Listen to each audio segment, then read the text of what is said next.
जो राम जी को नहीं भजता वो चारों बनो चमार है। राम को भजने वाला उत्तम और चाम को भजने वाला नीच। अगर चमार अपनी पे आ गया तो राम भद्राचार्यों को मार मार जूते, इतने जूते लगाएगा कि इनके घरों में 7 पुश्तों तक गंजे पैदा होंगे। ये अपनी औकात में रहे राम भद्राचार्य जैसे। राम भद्राचार्य हो और कोई भी कथा वाचक हो, मैं सबको चैलेंज करता हूँ, जिस दिन चमार निकल पड़ा ना घर से, उस दिन मार मार जूते इनको सीधा कर देगा। ब्राह्मणवाद से लड़ने वाला चमार है, ब्राह्मणों को टक्कर देने वाला चमार है, चाहे ब्यूरोक्रेसी हो, चाहे नौकरी का मामला हो, और लड़ने भिड़ने में भी चमार नंबर 1 पर है।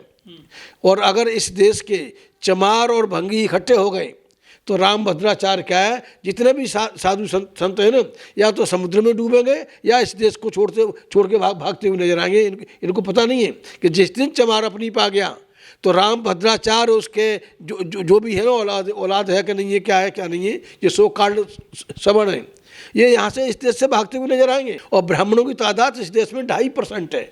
राम भद्राचार्य को ये मालूम होना चाहिए कि उसकी जात के लोग सिर्फ 2.5% हैं।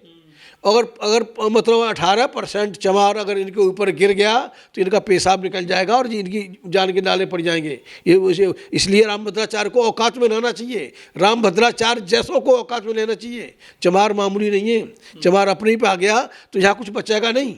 जिस दिन अपनी पे आ गया और अगर उसने गांठ बांध ली तो इसको मार मार जूता बनाता था ना चमार, और उसी जूते से मार मार के इनको गंजा कर देगा।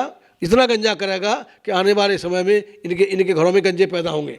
लेकिन तेज सिंह जी, 6743 जातियां हैं हमारे देश में जो बताई जाती हैं, सिर्फ चमार को निशाना क्यों बनाते हैं ये लोग? देखिए 6743 इन्हीं शैतानों ने बनाई हैं। मैं हिंदू नहीं मानता अपने आप को।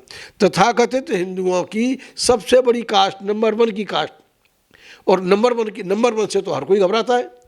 तो राम भद्राचार्य की घबराहट ये इसलिए कि ये इतनी बड़ी तादाद है कि जैसे कि भीमा कोरेगांव में 500 महारों ने 28,000 इनकी पेशवाओं को मतलब मार काट करके उनको हरा दिया था। 500 महारों ने। और चमार की तादाद तो इतनी, महार तो सिर्फ महाराष्ट्र में ही सीमित है, चमार तो पूरे देश में है, और पूरे देश में भी नंबर 1 की कास्ट है। तो उसकी घबराहट साफ झलकती है। राम भद्राचार्य नहीं है, उसे अपनी वाणी पे वो मतलब वो कंट्रोल नहीं है। जो क्या बोलता है, कम से कम अपना भी मुंह शीशे में देख लेता ना, पता नहीं दिखाई देता है कि नहीं देता, अंधा है क्या नहीं है, तो उसको सोच समझ के बोलना चाहिए था। किस बात का आचार है भद्राचार्य का भद्र कहते हैं अच्छे पुरुष को, नेक पुरुष को। नमस्कार, मैं ओमदेव। आज हम हैं दिल्ली में, हमारे साथ हैं भाई तेज सिंह जी। भाई तेज सिंह जी अम्बेडकर समाज पार्टी के अध्यक्ष हैं, और हम जो आज चर्चा करने जा रहे हैं उसका विषय है राम भद्राचार्य द्वारा चमारों को लेकर टिप्पणी करना। सर, राम भद्राचार्य कथावाचक हैं, उन्होंने चमारों को लेकर एक अभद्र टिप्पणी करी है। उसकी टिप्पणी को आप किस तरह से देखते हैं? पूरी मुखालफत हो रही है राम भद्राचार्य की पूरे देश में और दलितों में। मैं राम भद्राचार्य की इस टिप्पणी का स्वागत करता हूँ। इसलिए करता हूँ कि राम भद्राचार्य को ये तो मालूम है कि चमारों की इतनी बड़ी तादाद है देश में, नंबर 1 की जात है, तथाकथित हिंदुओं की नंबर 1 की कास्ट है। मेरे पास 1881 के जनसंख्या के आंकड़े हैं। उस समय 1,46,00,000 और 55,000 थी। दूसरे नंबर पे अहीर आता था, अहीरों की थी 46 लाख थे। तो मतलब दूसरे नंबर की कास्ट से भी मतलब 3 गुना थे चमार। और चमार इतनी बड़ी कास्ट है, उसको राम भद्राचार्य को चमारों से खतरा नजर आ रहा है कि चमार अगर करवट ले गया किसी मतलब बुद्ध से उनको नुकसान नहीं हुआ, बुद्धिज्म में जाने से नुकसान नहीं हुआ, क्रिश्चियनिटी में लोग गए नहीं।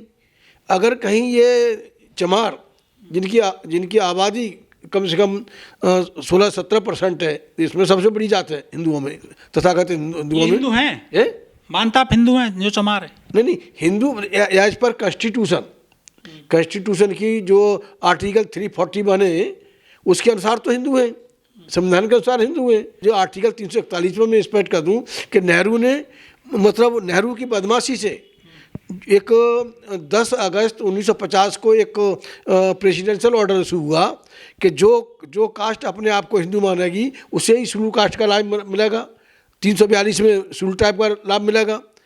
तो लेकिन कोई भी प्रेसिडेंशियल ऑर्डर अगर 6 महीने के अंदर पार्लियामेंट से पास हो जाता है राष्ट्रपति के दस्तखत हो जाते हैं तब तो वो कानून बनता है।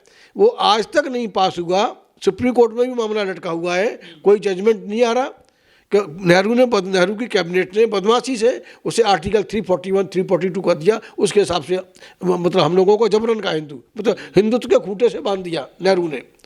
तो ये बदमाशी हुई है। राम के बारे में कि क्या चर्चा करें, ये तो खाम खा ये बीजेपी वाले उसको लेके ढो रहे हैं। राम से हमारा कोई मतलब नहीं है। और राम अगर इनकी राम कहानी को भी अगर माना जाए तो राम शंभुक ऋषि का हत्यारा है, जो शूद्र ऋषि थे उनका हत्यारा है, और हत्यारे को हम अपना इष्ट अभीष्ट नहीं मान सकते। तो राम भद्राचार्य की टिप्पणी ऐसी है कि इस पर तो मतलब एक तरह से इसका वेलकम किया जाए या इसको सच्चाई माना जाए तो उसकी घबराहट है।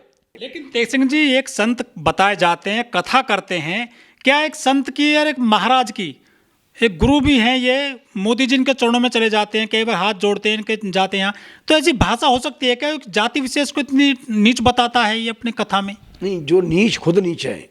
ये जो अगर वो मान लो मैं मान भी लूँ, मुझे उसकी जाति का पता नहीं है, जात का है कुजात का है क्या है तो मुझे पता नहीं है। मान लो अगर मैं मान भी लूँ अगर वो मान लो ब्राह्मण है, अंधे से अंधा मिला और हाँ जी हो, तो ये अकल का अंधा है। कथा करते हैं, ये तो कथा बांधते हैं, हजारों लोग इसके जो है पंडाल में आते हैं। देखिए हजारों लोग आते हों, आज तो ये देश बेवकूफ़ों का देश है। ये एक जज ने भी कहा था, मार्कंडे काटजू ने कहा कि ये देश बेवकूफ़ का देश है, एक ढूंढो हजार मिलते हैं। तो ये लाखों की तादाद में बेवकूफ़ जिन्हें अपना पता नहीं है, दूसरे का पता नहीं है, और ये क्या प्रवचन करता होगा, ये क्या प्रवचन करता होगा। इन्होंने तो क्षत्रियों को भी नहीं छोड़ा, किसी को भी नहीं छोड़ा, और ये अपने आप में स्वयंभू श्रेष्ठ बन गए। इन्होंने जातिवाद देखा भी नहीं है क्योंकि आंखों से अंधे हैं, तो इनके अंदर जहर कैसे भर गया चमार को लेकर इतना? ये जातिवादी कैसे हो गई? ये कहाँ से इसमें डाला गया इतना जहर? ये देखिए जहर का जो मैंने बताया ना आपको कि चमार यहाँ पे सबसे बड़ी कास्ट है, अगर कास्ट को माना जाए। पढ़ लिया इन्होंने ये सब चीजें जो जातिवादी जो बता रहे हैं? पढ़ा नहीं, किसी के पास रहा होगा, किसी पंडित पुजारी के पास रहा होगा, और वहीं से सुन सुन के ये जहर भरा इनके कान में जहर भरा गया है। बिल्कुल जहर भरा हुआ। ये तो पैदा होते ही इनके कानों में जहर भरा जाता है। ब्राह्मण क्षत्रियों के पैदा होते ही इनके कान में जहर भरा जाता है कि कौन ऊंच है, तुम ऊंच हो, तुम ऊंच हो, तुम ऊंच हो, बाकी नीचे हैं, बाकी नीचे हैं, बाकी नीचे हैं। तो उसी तरह से व्यवहार करते हैं। अगर इनकी किताबों को इसने सुन के बना होगा, ये सुन्नी ब्राह्मण है, ये सुन्नी ब्राह्मण है, सुन के ये मतलब इसको बोलना आ गया, बातें बनाना आ गया, अंधा है, दिखाई तो कुछ देता नहीं है इसको। और अगर ये अपनी शकल भी देख लेता तो ये तो इसके मुंह पे कोई थूका नहीं, राम भद्राचार्य के मुंह पे कोई थूकेगा नहीं। चमार तो एक से एक हैंडसम लोग होते हैं। लेकिन बहुत सारे कथावाचक हैं, चाहे देवरेंद्र ठाकुर हो, चाहे धीरेन्द्र शास्त्री हो, चाहे ये राम भद्राचार्य हो गए, ये दलितों को निशाना बनाते आ रहे हैं पिछले कई वर्ष से। क्या वजह मानते हैं ये? नहीं देखिए, दलितों को निशाना यही बनाते हैं कि जिसकी 1/4 आबादी है, 22.5% तो हम 1950 में थे, और इस समय कम से कम 28-30% हैं SC/ST के लोग। और अगर ये मार्शल भी है, मार्शल रेजिमेंट रही है, महार रेजिमेंट रही है, चमार रेजिमेंट रही है, तो ये तो ब्राह्मणों की कोई रेजिमेंट तो रही नहीं है। अरे ये है कितने यार, 3 में ना 13 में ब्राह्मण के 3 में। देखिए शैतान पढ़े हुए इन्होंने, ग्रंथ वेद पढ़ रखे इन्होंने। वेदों में कुछ नहीं, वेदों में भी गंदगी है। वेदों को पढ़ोगे ना, ये जहाँ तक गाय की बात करते हैं कि वेदों में साफ लिखा हुआ है कि कौन से हिस्से का, गाय के कौन से हिस्से का मांस कौन सा ब्राह्मण खाएगा, ये सारा तो पूजी जाती है आजकल भी। गाय तो माता मानी जा रही है, पूजी जा रही है। गाय माता मान रहे हैं ये, तो इसका मतलब जानवर है। गाय एक जानवर है, गाय से प्यार करते हैं। नहीं, गाय जानवर है, और जानवर को माँ कहने वाला भी जानवर है। ये तो जानवर है, ये तो सिद्ध हो गया।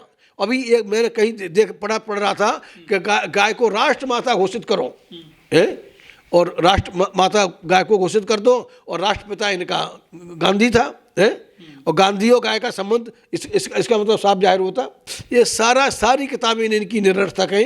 जानबूझ के हजारों साल से हम लोगों को अपने पैरों तले इन्होंने कुचला है, रौंदा है। आज भी उसी मानसिकता से ग्रस्त हैं। ये हिंदू, ये जाति इनके दिमाग शैतानी दिमाग की उपज है। इन्होंने कहा है जो चाम का काम करे वो चमार है। चाम और चमार से संबंध बता दिया है राम भद्राचार्य ने। लेकिन हर आदमी तो रक्त से, मांस से बना हुआ है, चमड़े से बना हुआ है, तो चमार को निशाना बनाया जा रहा है स्पेशली, सभी तो चाम से बने हैं। अगर ये काम से अगर चमार कह रहे हैं तो मैं समझता हूँ कि 99.9% चमारों ने अपना काम छोड़ दिया। 99.9, शायद इक्का दुक्का कहीं कोई बचा होगा जो आज चमड़े का काम कर रहा होगा। इस हिसाब से तो सबसे बड़ा चमार तो बाटा है? बाटा भी चमड़े के जूते बनाता है, बेचता है, सारा करता है। और भी तमाम कंपनियां आ गई। बदनाम चमार किए गए, लेकिन बदनाम चमार, देखिए डर है इसको। राम भद्राचार्य जैसों को, देवकी नंदन ठाकुर जैसों को, ये तो किसी अम्बेडकरवादी से बहस करके देखे ना, है नहीं, इनका पलिता निकाल के रख दे। ये तो अपने वहाँ अपने उसमें आश्रम में बोलते हैं और गुंडे इन्होंने पाले हुए हैं और आराम की खाने वाले। ये देखिए जन्म जन्म के भिखारी हैं। ब्राह्मण का धर्म सिर्फ भिक्षा करना, ये हराम की खाने वाले लोग हैं। ये कभी कमा के खाने वाले लोग नहीं हैं, ये भीख मांग के खाने वाले लोग हैं। और भिखमंगे हमें बताएंगे कि हमें क्या करना है। अगर इनकी किसी भी किताब में हिंदू लिखा हुआ हो तो जो मर्जी सजा देना, नहीं तो इनमें जूते पड़े। देखिए इन कथाओं में कुछ नहीं है। ये तो कथाओं के चक्कर में हमारे लोगों को उलझा के रखना है। कथा के चक्कर में खास तौर से ओबीसी समाज को, SC ST ओबीसी समाज को, इस देश के मूल्यवासियों को और उनकी महिलाओं को उलझा के रखो। महिलाओं को उलझा के रखो कहीं हिंदुत्व के शिकंजे से ये बाहर न निकल जाए। ये इनकी चाल है और चाल में हमारे लोगों को फंसाते हैं और महिला आसानी से फंस जाती है। तो आप समझते हैं कि ये इनकी सारी बदमाशी एक ही टारगेट है, किस तरह से इनको ब्राह्मणवाद के नीचे रखो और दिमाग में वही ब्राह्मणवादी जहर इनको भर दो, उनको औरतों में भर दो तो इनसे डरे, करेंगे बेटा इससे मत लड़ना, उससे मत लड़ना। तो ये ऊंच नीच का पाठ इनकी औरतें सिखाती हैं पैदा होते ही कि तुम ऊंच हो, वो नहीं, बाकी नीचे है। तो ये वो जहर, वही तो जहर है। अंधा है सुन तो सकता है ना, तो सुन के ही तो ये जहरीला हो गया है। राम भद्राचार्य हो, देवकी नंदन ठाकुर हो और जब वो नया लौंडा आया है धीरेन्द्र साहू, वो एक नया लौंडा आया है, वो बड़ा प्रवचन करता है। मैं उसको चैलेंज करता हूँ इनको सभी को, ये सारे इकट्ठे हो जाएं, भाई तेज सिंह से बात करें एक में साक्ष्यों के आधार पर। इनकी सारी किताबें गीता, रामायण, महाभारत, वेद पुराण सारे मैंने पढ़े। इन्हीं की किताबों से इनको जूते लगाऊंगा, गिन के जूते लगाऊंगा। आ जाए मेरे से बात करें, मैं तैयार हूँ इसके लिए।